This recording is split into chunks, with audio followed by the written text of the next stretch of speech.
నమస్కారం. నమస్తే సార్, మదనపల్లిలో ఒక అమ్మాయి తన ఎఫర్ట్స్ పెట్టుకోవడాన్ని తండ్రి వ్యతిరేకిస్తున్నాడని చెప్పేసి ఆయన చంపేసిన ఘటన ఇప్పుడు అందరినీ కూడా షాక్కి గురి చేసింది.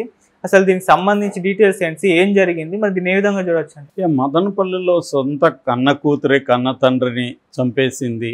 సో కన్న తండ్రిని చంపిన కసాయి కూతురు ఇలాగా హెడ్డింగ్లు పెట్టి వార్తలు వస్తున్నాయి. సో ఏం జరిగింది, అసలు ఎందుకు కన్న తండ్రిని కూతురు చంపేసింది? చాలాసార్లు పిల్లలు తల్లిదండ్రులను చంపేసే వార్తలు ఈ మధ్యకాలంలో మనం చాలా వింటున్నాం. దానికి రకరకాల కారణాలు ఉంటాయి. తల్లిదండ్రులు తండ్రి కూతుర్ని లైంగికంగా వేధిస్తున్నప్పుడు తిరగబడి చంపేసిన సంఘటనలు ఉన్నాయి. లేదా తల్లిదండ్రులే రివర్స్లో పిల్లల్ని చంపేసిన సంఘటనలు, పరువు హత్యలు కూడా మనం అనేకం చూసాం. అయితే ఇదొక డిఫరెంట్ స్టోరీ.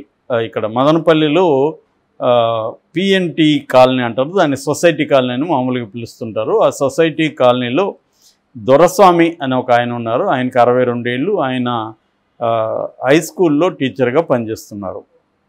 సో ఆయనకు వాళ్ళ భార్య లత అనే ఆమె 1.5 year బ్యాక్ చనిపోయింది. సో ఆయనకు ఒక కూతురు ఉంది. ఆ అమ్మాయికి 25, 26 ఉంటాయి. సో BA BEd చేసింది అమ్మాయి. సో ఆ అమ్మాయికి సంబంధించి ఆ అమ్మాయి పెళ్ళికి ఉన్న వీళ్ళు సేవ్ చేశారు భార్యాభర్తలు తన కూతురు పెళ్ళికని. ఆ డబ్బులంతా ఈ అమ్మాయి పేరుతోనే బ్యాంకులో అకౌంట్లు వేశారు. అట్లాగే వాళ్ళ అమ్మకు సంబంధించిన నగలు అవన్నీ కూడా ఈ అమ్మాయి పేరుతోనే బ్యాంకుల్లో ఉంచారు. సో అంటే ఆ అమ్మాయికి ఫ్రీడమ్ కంప్లీట్గా ఇచ్చినట్టుగా మనకు అర్థమవుతుంది తల్లిదండ్రులు. సో ఈ అమ్మాయి ఏం చేసిందంటే, ఈ అమ్మాయికి పెళ్లి సంబంధాలు ఒక పక్క చూస్తూ ఉంటే, ఈ అమ్మాయి ఫస్ట్ ఏమో ఒక పాల వ్యాపారం చేసే ఒక రమేష్ అనే ఒక అబ్బాయితో అఫైర్ పెట్టుకుంది. అఫైర్ పెట్టుకొని వాడికి నగలు ఇచ్చింది, ఈ గోల్డ్ అది జ్యువెలరీ ఇచ్చింది. దీన్ని తీసుకెళ్ళి వాడు బ్యాంకులో పెట్టి 11,40,000 రూపాయలు అప్పు తీసుకున్నాడు. ఆ తర్వాత ఆ డబ్బు ఇల్లు వాడు వెళ్ళిపోయాడు ఈ అమ్మాయి లైఫ్లో నుంచి. ఈ అమ్మాయి మళ్ళీ సాయికృష్ణ అనేవాడితో అఫైర్ పెట్టుకునింది. ఆ సాయికృష్ణ అనేవాడికి 8 లక్షల డబ్బులు ఇచ్చింది మళ్ళీ. సో వాళ్ళెవరు లక్కీ ఫెలోస్గా ఉన్నారు. ఈ అమ్మాయి ఎవరితో అఫైర్లు పెట్టుకున్నా వాళ్ళకి డబ్బులు ఇస్తుంది ధారాళంగా. మామూలుగా రివర్స్లో ఉంటుంది, అమ్మాయిలు అబ్బాయిలకి ఇస్తుంటారు. ఇక్కడ ఈ అమ్మాయి అబ్బాయిలకి ఇస్తుంది. దాని తర్వాత వాడితో కూడా బ్రేకప్ అయిపోయింది. తర్వాత హరీష్ రెడ్డి అని ఇంకొకటితో ప్రజెంట్ పెట్టుకునింది. సో ఈ కాంటెక్స్లో ఇతనికి ఫాదర్ సింగిల్ ఫాదర్ అయిన, ఇప్పుడు సింగిల్ పేరెంట్. వాళ్ళ అమ్మ చనిపోయినాక చాలా ఈ అమ్మాయిని ఏంటంటే అమ్మ లేదు కదా అని చెప్పి ఎక్కువగా గారాభంగా ఈ అమ్మాయిని చూసుకోవడం అవన్నీ చేసేవాడంట ఈయన. దాంతో ఈయనకి బాధ అయింది. ఇలాగ కూతురు ఎవరిదంటూ వాడితో తిరుగుతుంది, ఒకరోజు వాడిని బాయ్ ఫ్రెండ్ అంటుంది, ఇంకొక రోజు ఇంకొకరిని అంటుంది అని చెప్పి ఆయన బాధపడుతూ కుప్పంలో ఒక సంబంధం చూశాడు. పెళ్లి చేస్తే ఈ అమ్మాయి సెటిల్ అవుతుందని. సో ఆ పెళ్లి చేయడానికి ఈ అమ్మాయి ఏమో నాకు పెళ్ళి వద్దు అని చెప్తుంది, నాకు పెళ్లి చేసుకోను అని. పెళ్లి చేసుకోకుండా ఎవరితో పడితే ఎవరితో తిరుగుతా ఉంటే నీ లైఫ్ ఏమవుతుంది అది ఇదని తను మందలిస్తున్నాడు. ఇలాగా దాదాపు ఒక 1 month నుంచి వీళ్ళిద్దరి మధ్య గొడవలు ఉన్నాయి. సో మొన్న ఏమైందంటే 13th సో వీళ్ళిద్దరి మధ్య ఇదే ఇష్యూ మీద చాలా సీరియస్గా గొడవలు అయినాయి. ఆయన చాలా స్ట్రాంగ్గా ఖండించాడు. నీకు మేము ఇంపార్టెన్స్ ఇచ్చాము, డబ్బులు నగలు అన్నీ ఇచ్చాము, నువ్వు అవన్నీ నీ బాయ్ ఫ్రెండ్స్ తగలేసి ఒక్కడితో కాకుండా ముగ్గురితో తిరుగుతున్నావు, ఏంటిది, నువ్వు నా కూతురువేనా, నిన్ను పెంచింది నేనేనా, ఇలాగా ఆయన బాధను ఎక్స్ప్రెస్ చేశాడు. దాంట్లో వీళ్ళిద్దరికి గొడవలైంది. ఆ గొడవల్లో ఈ అమ్మాయి తను తట్టుకోలేకపోయింది. తను కంట్రోల్ చేస్తుంటాడు నాన్న అనేసరికి తట్టుకోలేకపోయింది. నన్నే కంట్రోల్ చేస్తాను, నన్నే ఇది చేస్తాను, నా ఇష్టం, నా ఫ్రీడమ్ నాకు, నేను ఇష్టం వచ్చినట్టు బతుకుతాను, నువ్వెవడు అడగడానికి అన్నట్టుగా ఈ అమ్మాయి మాట్లాడి ఆ ఇద్దరి మధ్య గొడవ జరిగింది. ఆ గొడవలో నుంచి ఈ అమ్మాయి అక్కడ ఏముంటే అది దాంతో కొట్టింది. అతన్ని చపాతీ కర్రతో కొట్టింది. తర్వాత మనం రాసుకునే దానికి అట్ట పెట్టుకుంటాం కదా, అట్టతో కొట్టింది. తాళం కప్పు ఉంటుంది దాంతో తల మీద కొట్టింది. తర్వాత కర్ర ఏదో ఉంటుంది దాంతో, అలా తల మీద వీటన్నిటితో కొట్టడంతో ఆయన చనిపోయాడు. బ్లడ్ ఇదై గట్టిగా కేకలేసాడు. కేకలేసి కింద పడిపోయాడు. ఈ లోపల పక్కింటి వాళ్ళంతా వచ్చారు. వస్తే ఏమైందంటే ఇట్లా కాలు జారి పడిపోయాడు కింద, అది కొట్టుకునింది, అలా చనిపోయాడని చెప్పేసింది. సరే ఇంకా వాళ్ళకి డౌట్ వచ్చింది పక్కింటి వాళ్ళకి పోలీసులకు ఫోన్ చేశారు. ఇట్లా ఏదో మాకు డౌట్ ఉంది అని చెప్తే పోలీసులు అడిగితే కూడా ఈ అమ్మాయి అదే చెప్పింది, పడిపోయాడు నాకేం తెలియదని. దాంతో వాళ్ళకి పోలీసులకి ఆ గాయాలు అది వాళ్ళకి అలవాటు అయి ఉంటుంది కదా, చూసి డౌట్ వచ్చింది. ఈ అమ్మాయిని తీసుకెళ్ళి మొత్తానికి ఆ లేడీ కానిస్టేబుల్ వాళ్ళు ఏదో కొట్టినట్టు ఉన్నారు, మొత్తం ఈ అమ్మాయి చెప్పేసింది ఇదంతా ఇది జరిగింది ఇది జరిగిందని. సో ఇది ఇప్పుడు మొత్తం షాక్ అవుతున్నారు. ఇదేంటిది, ఈ అమ్మాయి ముగ్గురితో అఫైర్లు పెట్టుకోవడం ఏంటి, నాన్నని చంపేయడం ఏంటి, దీన్ని ఎలా అర్థం చేసుకోవాలి అన్న ఒక కన్ఫ్యూజన్ ఎక్కువ కనబడుతుంది. కాకపోతే మనకి ఎక్కువ సమాచారం లేదు ఈ కేస్ స్టడీలో. అంటే ఈ అమ్మాయి ఎందుకు అట్లా అఫైర్లు పెట్టుకునింది, ఆ అమ్మాయి కండిషన్ ఏంటి.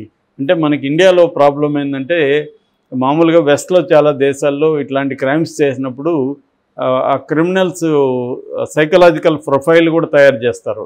అంటే అమ్మాయి మానసిక కండిషన్ ఏంటి, అమ్మాయి మెంటల్గా ఎటువంటి కండిషన్లో ఉంది, ఏమేమి లక్షణాలు ఉన్నాయి, ఆ ప్రొఫైలింగ్ అంటారు. ఆ ప్రొఫైలింగ్ తయారు చేస్తారు.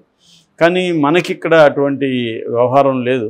సో కాబట్టి ఈ అమ్మాయి కండిషన్ ఏంటి, వాళ్ళతో ఈ అమ్మాయికి ఎటువంటి రిలేషన్షిప్స్ ఉంది అవన్నీ తెలియదు. కానీ బ్రాడ్గా మనం చూసినప్పుడు ఈ మధ్యకాలంలో అమ్మాయిలకి ఇండియాలో ఒకటి ఫైనాన్షియల్ ఇండిపెండెన్స్ రావడం, తర్వాత ఓల్డ్ ట్రెడిషనల్ వాల్యూ సిస్టమ్, అంటే ఇంతకుముందు శీలం గీలం అనే ఇట్లాంటివి ఉండే పేట్రియార్కల్ సొసైటీలో విమెన్ని అణచిపెట్టి ఉండేవాళ్ళు.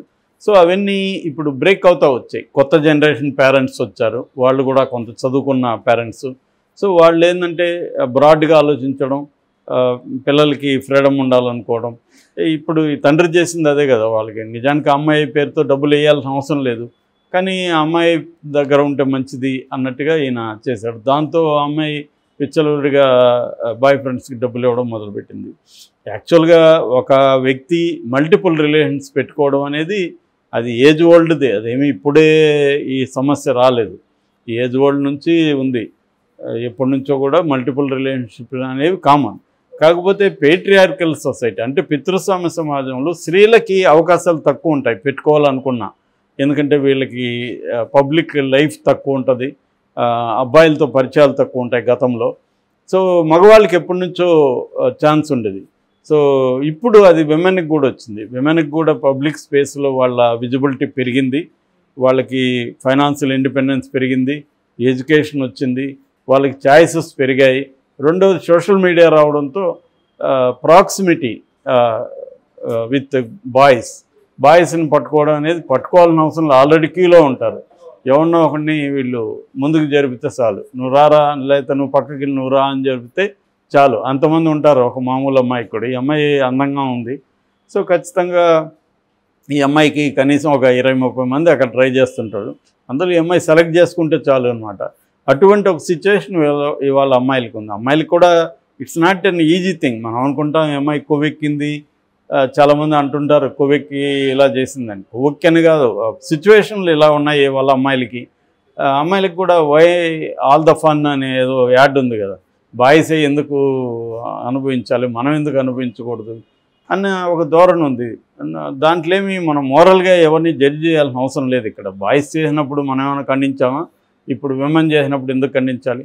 ఇక్కడ అది కాదు, ప్రాక్టికల్ ప్రాబ్లమ్స్ ఏంటి, దీనివల్ల వస్తున్న సైడ్ ఎఫెక్ట్స్ ఏంటి, మల్టిపుల్ రిలేషన్షిప్స్ వల్ల బాయ్స్కైనా ఉమెన్కైనా వస్తాయి. ఉమెన్కి మోర్ ప్రాబ్లమ్స్, ఎందుకంటే సొసైటీ ఇంకా అంత అడ్వాన్స్ కాలేదు, అంత మోడర్నైజ్ అవ్వలేదు, అబ్బాయిలు అంత ఇదిగా లేరు. సో ఇప్పుడు ఈ తండ్రి వైపు నుంచి చూసుకున్నప్పుడు ఆయన బలవంతంగా పెళ్లి చేయాలనుకోవడం ఆయన తప్పు. యాక్చువల్గా అమ్మాయికి ఇష్టం లేకుండా అమ్మాయి ఆల్రెడీ ముగ్గురితో తిరుగుతుంటే నువ్వు పెళ్లి చేస్తే అమ్మాయి ఎందుకు కాపురం చేస్తుంది? సో అది ఆయన ఆలోచించుండాలి. ఆయన ఒక కన్న తండ్రిగా ఆలోచించాడు తప్ప దీన్ని ఎవరైనా వాళ్ళ ఫ్రెండ్స్తో డిస్కస్ చేసి సైకాలజిస్టులతో డిస్కస్ చేస్తుంటే కొంత ఆయనకి వేరే ఇవి వచ్చుండేది. దాంతో ఈ అమ్మాయిని ఫోర్స్గా మనం డీల్ చేయకూడదు, ఈ అమ్మాయికి ఏం ప్రాబ్లం ఉంది, ఎందుకు ఇలా ఉంది అనేది ఆయన ఆలోచించుండాలి. ఆయన ఒకే మార్గం అమ్మాయిలంటే పెళ్లి చేసుకొని సెటిల్ అవ్వాలి, ఇదొకటే ఆయన వైపు నుంచి ఆలోచించాడు. దానివల్ల ఆయన ఈ అమ్మాయిని ఫోర్స్ చేయడం, ఈ అమ్మాయిని ఇది చేయడం చేసింది. ఒక పక్క ఫ్రీడమ్ ఇస్తావు, మళ్ళీ ఒక పక్క నువ్వు కంట్రోల్ చేద్దామంటే కష్టం కదా. నువ్వు ఫ్రీడమ్ ఇచ్చేసి అమ్మాయి ఇప్పుడు హాయిగా నా ఇష్టం వచ్చిన వాళ్ళతో ఎంజాయ్ చేస్తాను లైఫ్ అనుకుంటున్నప్పుడు అమ్మాయి నువ్వు మళ్ళీ కంట్రోల్ చేసి నేను చెప్పినట్టు పెళ్లి చేసుకుంటే ఎందుకు వింటుంది అమ్మాయి? సో అందువల్ల అలాంటప్పుడు ఇండైరెక్ట్గా వాళ్ళని డీల్ చేయాలి, వాళ్ళని ప్రేమతోనే చూసుకోవాలి. వాళ్ళు ఎందుకు అలాగా అమ్మాయి ఎందుకు పెట్టుకుంటుంది అఫైర్స్, అమ్మాయికి ఏం ప్రాబ్లం ఉంది, ఇవన్నీ వాళ్ళు ఆలోచించాలి. సో తల్లిదండ్రులు కూడా. సో అట్లాగే అమ్మాయిలు కూడా ఇవాళ ఏంటంటే మనకి ప్రతిదీ కావాలనిపిస్తుంది. ఎందుకంటే 50 మంది ట్రై చేస్తుంటారు, అందులో 10 మంది బ్రహ్మాండంగా రకరకాల విషయాల్లో బాగుంటారు.